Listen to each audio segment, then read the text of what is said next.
Hi friends, இன்றைக்கி நம்ம கொத்து பரோட்டா ஒரு 20 கொத்து பரோட்டா போட போகிறோம்.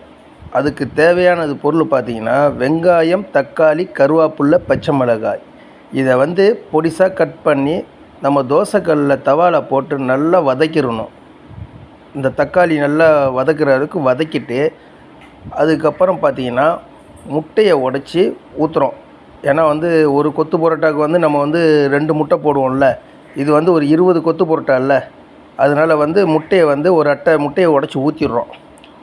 ஊற்றுனதுக்கப்புறம் அந்த முட்டை கவுச்ச ஸ்மெல்லே இருக்கக்கூடாது.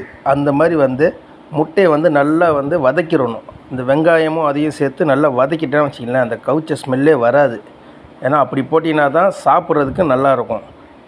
இங்கே பாருங்கள், நல்லா வதக்குறாங்க பாருங்கள், தெரியுதா?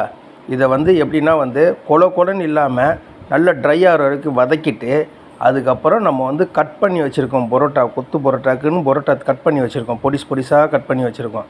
அதை தூக்கி மேலே ஊற்றிட்டு நம்ம மேலே வச்சுருந்த மேலே போட்டுட்டு, அதுக்கப்புறம் நம்ம வச்சுருந்த ஸ்பெஷல் கிரேவி, அந்த கிரேவியை தூக்கி மேலே ஆட் பண்ணிவிட்டு நல்லா அதோடு சேர்த்து விரகணும்.